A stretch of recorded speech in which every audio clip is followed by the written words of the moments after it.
حشر کا دن ہوگا اور حضور علیہ السلام حشر کے دن ایک جگہ پہ منبر نور پہ تشریف فرما ہوں گے اور ایک شخص کو فرشتے کھینچ کر کے جہنم کی طرف لے جا رہے ہوں گے۔ اچانک اس کی حضور پہ نگاہ پڑے گی تو وہ حضور علیہ السلام کو پکارے گا تو آقا کریم اس کی مدد کے لیے پہنچیں گے، اتنی تیزی سے اٹھیں گے کہ چادر کا ایک کونا حضور کے کندھے پہ ہوگا اور دوسرا زمین پہ گسڑ رہا ہوگا۔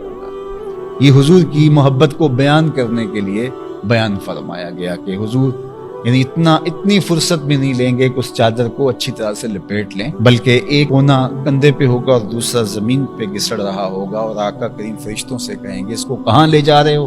تو وہ کہیں گے کہ نامہ اعمال تولا گیا، نیکیاں اس کی تھوڑی ہیں، گناہ زیادہ ہیں، اس لیے اس کو جہنم لے جا رہے ہیں۔ اللہ کے محبوب فرمائیں گے کہ اس کا نامہ اعمال دوبارہ تولا جائے۔ اب حشر کا دن ہے، فرشتوں نے تول لیا ہے، اب دوبارہ، لیکن فرشتوں کو کوئی اعتراض نہیں ہوگا، وہ جانتے ہوں گے کہ صدر دیوان حشر یہی سرکار ہے، لہٰذا دوبارہ نامہ اعمال نصب کر دیا جائے گا۔ جب تولا جائے گا تو واقعی نیکیاں تھوڑی اور گناہ زیادہ۔ تو آقا کریم علیہ السلام ایک کاغذ کا ٹکڑا بطاقہ اس کی نیکیوں والے پلڑے میں رکھ دیں گے تو وہ بھاری ہو جائے گا، تو اس کو جنت کا حکم ہو جائے گا۔ تو عرض گزار ہوگا میرے ماں باپ آپ پہ قربان، اس میں کیا تھا؟ تو کہا کہ خلوص کے ساتھ تنہائی میں تیرا پڑا ہوا درود تھا۔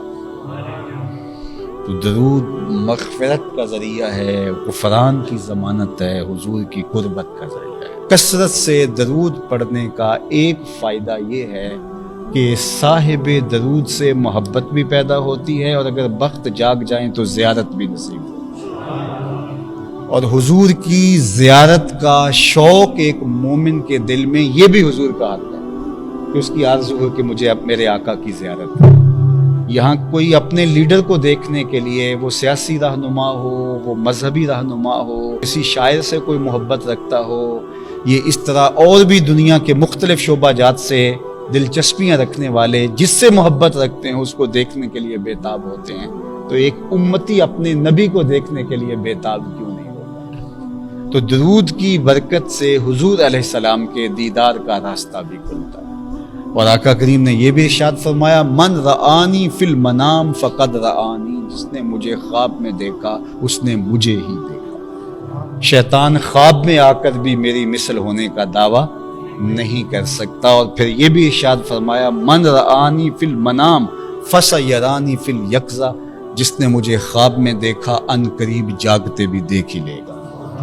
ساری زندگی نہ دیکھ سکا، جب سانس ٹوٹ رہی ہوگی رخ محبوب سامنے ہوگا، اور اگر اس وقت حضور کا دیدار ہو جائے تو بتاؤ اور کیا چاہیے۔ سوکھا نکلے سا ظہوری جے ویخ لواں مکھ تیرا۔ تو جس نے حضور کو خواب میں دیکھنے کا شوق سینے میں رکھا ہو، اس کے لیے بہترین وظیفہ یہ ہے کہ وہ حضور پر درود پڑھے۔ اس کا نتیجہ یہ ہے کہ کثرت درود سے صاحب درود کا دیدار نصیب ہوگا۔ تو اس لیے ہمیں کثرت کے ساتھ ان پر درود پڑھنے کی تلقین کی گئی ہے۔